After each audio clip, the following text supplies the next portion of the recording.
आज आपल्याला definition of check पाहायचं आहे. म्हणजे चेक म्हणजे धनादेश. काय धनादेश म्हणजे काय? A cheque is a written unconditional order sign by the account holder directing a specific banker to pay on demand certain sum of money only to person named therein or to the bearer. म्हणजेच काय?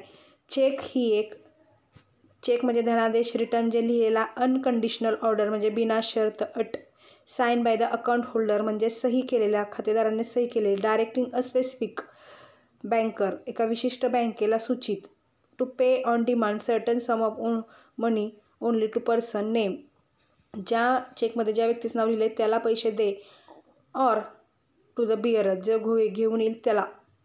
म्हणजे धनादेश म्हणजे काय? तर थोडक्यात धनादेश म्हणजे लिखित बिनशर्त आदेश आहे की ज्याच्यावर ज्या चेकवर खातेदार सही करतो आणि विशिष्ट बँकेला सूचित करतो की जी व्यक्ती घेऊन येईल ज्या चेकवर ज्या व्यक्तीचं नाव आहे ती व्यक्ती किंवा जी कोणी व्यक्ती घेऊन येईल त्याला त्या चेकचे पैसे अदा करावेत असे सांगितले जाते. त्यालाच धनादेश असं म्हटलेलं आहे. पार्टीज टू अ चेक काय? ड्रॉवर, ड्रॉवी आणि payee. There are 3 parties are to be check. Drawer, the person who draw a cheque is called as drawer. जी व्यक्ती चेक लिहिते त्याला ड्रॉवर आदेशक असं म्हटलंय. Drawee, the bank on whom the check is drawn is called drawee. The drawee is always the bank. ज्या बँकेवर check लिहिला जातो त्यालाच ड्रॉवी म्हणजे आदेशिती असं म्हटलेलं आहे. म्हणजे बँक इथं आदेशिती आहे. Payee, the person in whose favor a cheque is issued to call as payee. म्हणजेच थोडक्यात ज्याला दिले जातात, द पर्सन इन whose थोडक्यात ज्याला पैसे मिळतात, चेक इज इश्यू दिला जातो, is call as a payee. The content of check.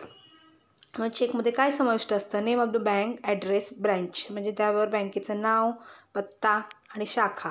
Date of issuing check तारीख असते. नेम ऑफ द पेई ज्या व्यक्तीला दिलेला जाणार आहे त्याचं नाव. Amount in word and figures अक्षरे आणि अंकी रक्कम. Name and signature of account holder नाव आणि सही असते खातेदाराचे. चेक नंबर असतो, मायकर नंबर असतो, IFSC कोड असतो, अकाउंट नंबर असतो. The types of cheque 3 types आहेत. बिअरर चेक, ऑर्डर चेक आणि क्रॉस चेक. तर बिअरर चेक म्हणजे काय? तर वाहक धनादेश. Any person who can get the payment of the cheque at the counter of the bank is called a bearer cheque. Anybody person can get the amount of the cheque counter of the bank is called bearer cheque. म्हणजेच काय? कोण्याही व्यक्तीला त्या चेकचे पैसे बँकेच्या खिडकीवर available होतात, उपलब्ध होतात, त्यालाच बिअरर वाहक धनादेश. Any person who hold the cheque and is physically present at the counter and sign the same in front of the banker can get the amount of cheque. कोणीही व्यक्तीला त्या चेकचे पैसे बँकेत अवेलेबल होतात. त्याचा नमुना काय दिला आहे बघा. इथं तारीख आहे, त्यानंतर इथं पे ज्या व्यक्तीला नाव द्यायचं आहे, इथं बिअरर म्हणजे वाहक जो घेऊन येणार आहे त्याचं नाव, रुपीज, त्या अक्षरी इथं अंकी लिहायचं आहे, अकाउंट नंबर आणि ते सिग्नेचर खातेदाराची असणार आहे. असा हा बिअरर चेक आहे. त्यावर बिअरर हा शब्द लिहिला असतो. त्यानंतर ऑर्डर चेक. ऑर्डर म्हणजेच काय? आदेश. When a cheque is drawn payable to a specific person or order is called an order cheque. म्हणजेच थोडक्यात when a cheque is drawn payable to specific person or order is called an order cheque. म्हणजे ज्या व्यक्तीला त्याचे पैसे मिळणार आहेत त्या व्यक्तीचं नाव त्याच्यामध्ये लिहिलं असतं, त्यालाच त्याचे पैसे मिळतात, त्यालाच फक्त पैसे दिले जातात. The payment of order cheque is made by the bank to the person name mention there in or to any other person order by him. त्या व्यक्तीचं किंवा जे कोण सांगेल त्या व्यक्तीचं नाव. When the word bear is struck off it become and order cheque. म्हणजेच बिअररचा ऑर्डर कसा केला जातो? हा शब्द बिअरर खोडला जातो, ह्याच्यावर रेष मारली जाते आणि त्याच्यावर ऑर्डर शब्द लिहिला जातो तिथं. म्हणून ज्या व्यक्तीचं नाव चेकमध्ये लिहिलेलं असतं त्याच व्यक्तीला ते पैसे देण्यात यावे असं सांगितलं जातं. त्याला आदेश चेक असं म्हटलेलं आहे. मग ऑर्डर चेकचं बघा काय सांगितलं आहे. इथं पेई, इथं डेट असते, आहे तसाच बिअरर चेकचाच नमुना आहे. फक्त हा बिअरर शब्द त्याच्यावर रेष मारली जाते आणि तिथं ऑर्डर शब्द लिहिला जातो. आणि त्याला ऑर्डर चेक असं म्हटलेलं आहे. आणि ज्या व्यक्तीचं नाव लिहिलं असतं इथं पेचं त्यालाच फक्त त्याचे पैसे मिळतात. Cross for the safe interest of the account holder and the draw with drawing two parallel their straight lines on the face of the check is called cross check. म्हणजेच काय, या चेकच्या डाव्या कोपऱ्यामध्ये 2 लाईन ओढल्या जातात, ड्रॉ विथ 2 लाईन ओढली जाते, त्यालाच काय म्हटलेलं आहे, क्रॉस चेक. आणि हा जो काही अकाउंट होल्डर आहे त्याच्या दृष्टिकोनातून काय असतं, सेफ चेक असतो. तर cross cheque has deposited in to bank account, payment is made only through the bank. आणि या क्रॉस चेकचे पैसे बँकेच्या खात्यावर जमा होतात आणि बँक नंतर मग त्याचे पैसे अदा करते. म्हणून तर 2 लाईन ओढले की ते क्रॉस चेक झाला आहे. तसंच आहे चेक बघा, इथं बेअरर 2 अंडरलाईन ओढले की झाले 2 समांतर लाईनी. Cross account pay cheque. A cross account pay cheque is similar to the cross check.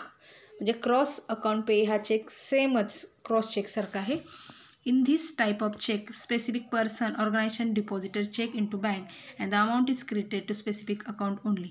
म्हणजेच फक्त त्याच व्यक्तीला, ज्या व्यक्तीचं नाव लिहिलं आहे त्याच व्यक्तीच्या खात्यामध्ये ते पैसे जमा होतात आणि त्यालाच, म्हणजे ते ऑर्गनाइज संस्था असेल किंवा एखादी व्यक्ती असेल त्यालाच त्याचे पैसे मिळतात.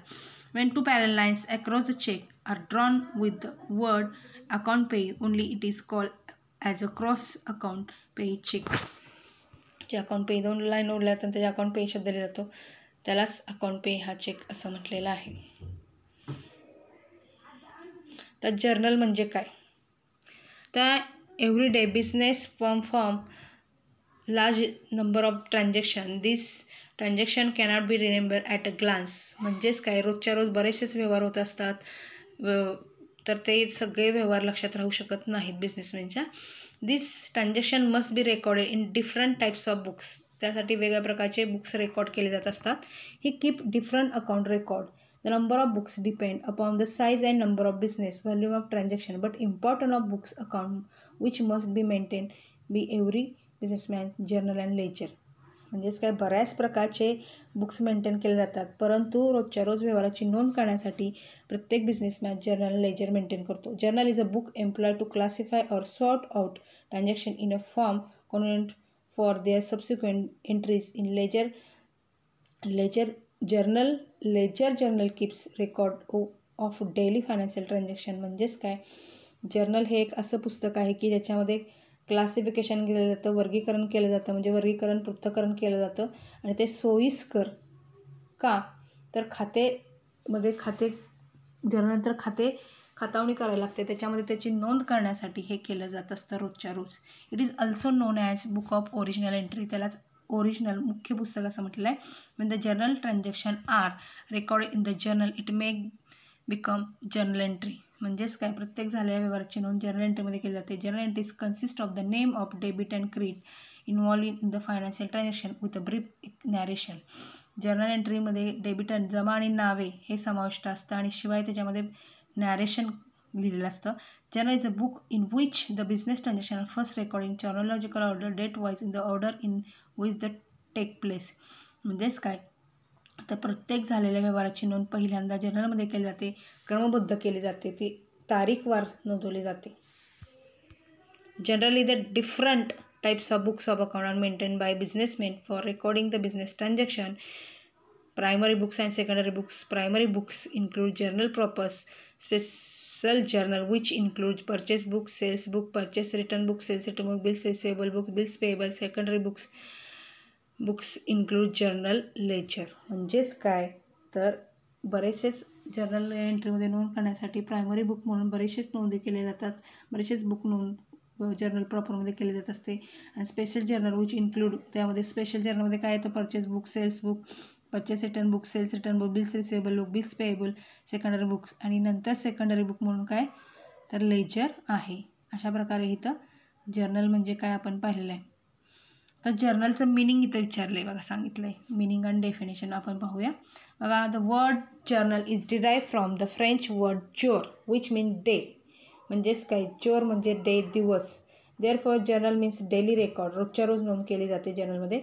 Journal contain a daily record of business transaction. रोजच्या रोज झालेल्या व्यवहाराची, व्यावसायिक व्यवहाराची नोंद केली जाते. हिशोब पुस्तकामध्ये, जर्नलमध्ये, रोजकिर्दमध्ये. जर्नल म्हणजेच रोजकिर्द. Hence it has been named so as soon as a transaction take place, its debit and credit aspects are analyzed, and first of all recorded chronological, that is in the order of their occurrence. Journal is a book of original entry or prime entry.